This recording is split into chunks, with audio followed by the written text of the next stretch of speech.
हमने शहर को दी एक नई पहचान, हम हैं सिंघानिया बिल्डकॉन।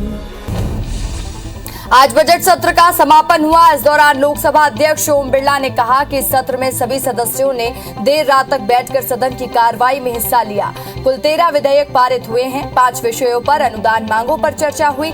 बजट पर भी चर्चा की गई है। हम कोशिश करते हैं कि सदन के निर्वाहक रूप से चले, क्योंकि ये देश की सर्वश्रेष्ठ संस्था है। बजट सत्र के आज समापन के साथ संसद की कार्रवाई अनिश्चितकाल के लिए स्थगित कर दी गई है। बजट सत्र के समापन के बाद प्रधानमंत्री नरेंद्र मोदी ने नेशनल कॉन्फ्रेंस के मुख्य और प्रमुख फारूक अब्दुल्ला, समाजवादी पार्टी के संरक्षक मुलायम सिंह यादव से मुलाकात की। इस दौरान रक्षा मंत्री राजनाथ सिंह और लोकसभा के अध्यक्ष ओम बिरला भी मौजूद रहे। सेना में भर्ती होने वाले युवकों के लिए अच्छी खबर है। केंद्र सरकार अग्निपथ भर्ती प्रवेश योजना लागू करने जा रही है। इसके तहत तीनों सेनाओं में युवाओं को 3 साल के लिए भर्ती किया जाएगा। उन्हें अग्निवीर नाम दिया जाएगा और यह नियुक्ति संविदा के रूप में होगी और आगे इसे नियमित भी किया जा सकता है। केंद्रीय वाणिज्य मंत्री पीयूष गोयल ने सिडनी में UNSW को संबोधित किया। गोयल ने कहा कि बहुत सारे अच्छे काम जो शोधकर्ता करते हैं, उन्हें उस तरह के पैमाने और संचालन का अवसर नहीं मिलता है। इसलिए दोनों देशों के बीच साझेदारी वास्तव में ऑस्ट्रेलिया और भारत के जीवन को बदल सकती है। शिक्षा दोनों देशों के बीच एक ब्रिज का काम करेगी। गोरखपुर मंदिर हमले को लेकर एक नया खुलासा हुआ है। करीब 13 दिन पहले आतंकी संगठन ISIS के एक वीडियो और तस्वीरें जारी कर यह दावा किया था कि भारत में ISIS के 4 स्लीपर सेल काम कर रहे हैं। वहीं पुलिस सूत्रों के मुताबिक मुर्तजा पे व्हाट्सएप ग्रुप पे यूपी के साथ ही देश के अलग अलग हिस्सों से लोग जुड़े हुए थे। आज IPL का 15वां मुकाबला लखनऊ और दिल्ली के बीच में खेला जाएगा। शाम 7:30 बजे से ये मुकाबला मुंबई के DY पाटिल स्टेडियम में होगा। लखनऊ अपने 3 में से 2 मैच जीतकर पॉइंट टेबल में 5वें नंबर पर है, तो वहीं दिल्ली अब तक केवल एक मुकाबला ही जीत पाई है। रूस यूक्रेन जंग का आज 43वां दिन है। रूसी सेना ने अब यूक्रेन के ईस्टर्न इलाकों पर अटैक कर दिया है। बुधवार को रूसी सेना ने खार्किव के एक ऑयल डिपो पर हमला कर उसे तबाह कर दिया। यूक्रेन के डिप्टी PM ने कहा कि फिलहाल नुकसान का आकलन किया जा रहा है। यूक्रेन के बूचा शहर में आम लोगों की हत्याओं के बाद अमेरिका ने G7 देशों और यूरोपियन यूनियन के साथ मिलकर रूस पर नए प्रतिबंध लगा दिए। इनके दायरे में राष्ट्रपति पुतिन की बेटियां और बड़े बैंक आएंगे। उधर यूक्रेनी एयरफोर्स ने दावा किया है कि रूसी सेना बेलारूस से मिसाइलें दाग रही है और यूक्रेन ने 8 क्रूज मिसाइलें तबाह करने का भी दावा किया है। श्रीलंका में आर्थिक संकट के बीच हालात संभालने में नाकाम वहां के सरकार ने विरोध का टिकरा अब विपक्ष के सिर पर फोड़ दिया है। राष्ट्रपति गोटबाया राजपक्षे ने इस्तीफा देने को तैयार नहीं है और सड़क को लेकर संसद तक श्रीलंका विरोध की आग में धधक रहा है और साथ ही आर्थिक हालात पर श्रीलंका की संसद में बुधवार को शुरू हुई चर्चा आज भी जारी रही। गंभीर आर्थिक संकट से जूझ रहे श्रीलंका को भारत लगातार मदद पहुंचा रहा है। भारत ने क्रेडिट लाइन से ही इसके तहत दूसरी बार श्रीलंका को फ्यूल क्राइसिस से निपटने के लिए डीजल और पेट्रोल सप्लाई किया। मंगलवार और बुधवार को भारत से 36,000 मीट्रिक टन पेट्रोल और 40,000 मीट्रिक टन डीजल श्रीलंका पहुंचा है। भारत इससे पहले भी 2 लाख से ज्यादा मीट्रिक टन फ्यूल श्रीलंका को भेज चुका है। आर्थिक अस्थिरता के कारण श्रीलंका के लोग भुखमरी की कगार पर हैं। श्रीलंका की डूबती अर्थव्यवस्था को संभालने के लिए भारत ने $1 बिलियन अमेरिकी डॉलर का कर्ज देने का भी ऐलान किया है। इस बीच गोटबाया सरकार को लगातार जनता का विरोध झेलना पड़ रहा है।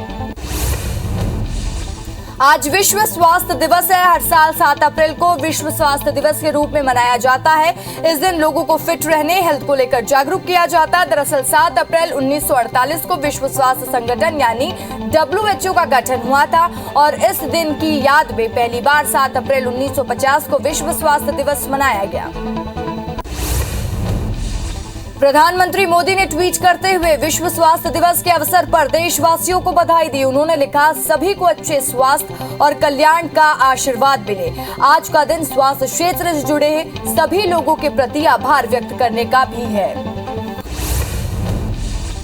सीएम शिवराज सिंह चौहान मई के दूसरे हफ्ते में विदेश दौरे पर जाएंगे। सीएम स्विट्जरलैंड के दावोस पे कारोबारियों से मुलाकात करेंगे। साथ ही मध्य प्रदेश में 4 से 6 नवंबर तक होने वाली इन्वेस्टर मीट के लिए उद्योगपतियों को आमंत्रण देंगे। मुख्यमंत्री स्विट्जरलैंड के अलावा अमेरिका, जर्मनी, लंदन की भी यात्रा कर सकते हैं।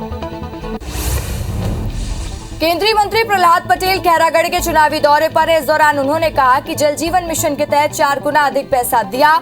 वहीं 1400 करोड़ रुपए केंद्र ने दिया। हालांकि राज्य सरकार ने दूसरी किस्त के लिए आवेदन ही नहीं दिया। ये छत्तीसगढ़ वालों के साथ धोखा है। इधर केंद्रीय मंत्री प्रहलाद पटेल के बयान पर सीएम भूपेश बघेल ने पलटवार किया है। सीएम भूपेश ने कहा, प्रहलाद पटेल से हमने नहीं, पत्रकार ने सवाल किया था।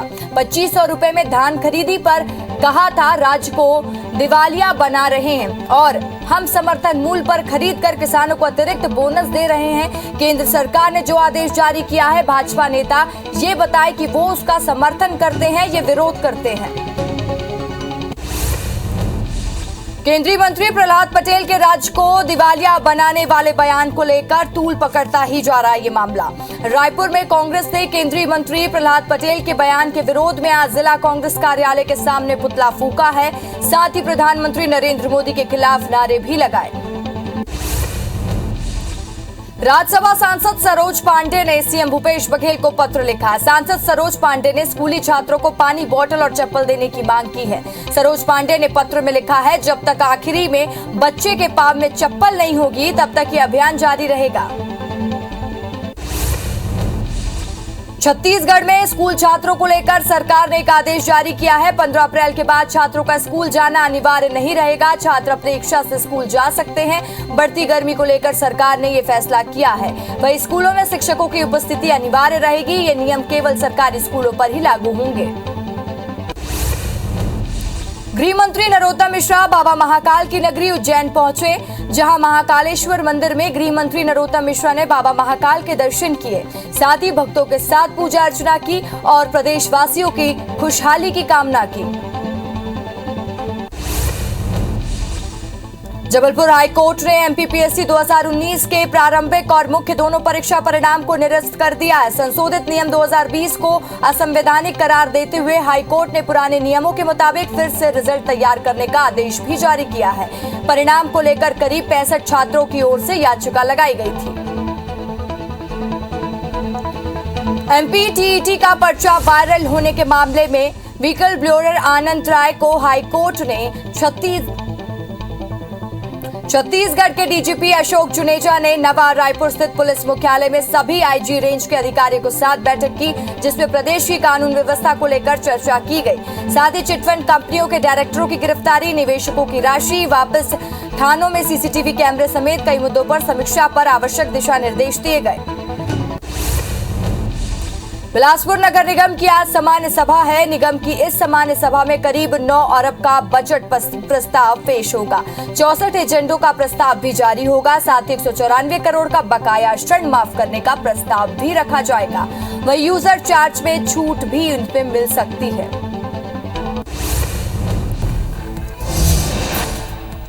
केंद्रीय गृह मंत्री अमित शाह एनडीआरएफ के वार्षिक सम्मेलन में शामिल हुए। इस दौरान उन्होंने कहा कि तकनीकी और विज्ञान के कारण हमें समय से पहले सूचनाएं मिलती है और साथ ही उन्होंने कहा कि दुनिया भर में आपदा के क्षेत्र में एनडीआरएफ ने अपना सिक्का चमकाया है। कई बार पड़ोस के देशों में जाकर भी मानवता को दिखाने का काम किया है। देश में कोरोना के मामलों में कमी आ रही है। पिछले 24 घंटे में कोरोना के 1033 नए मामले दर्ज किए गए हैं। वहीं 1222 लोग डिस्चार्ज होकर घर लौटे हैं। हालांकि 43 मरीजों की इस दौरान कोरोना से मौत हुई है और एक्टिव मरीजों की संख्या 11,639 है।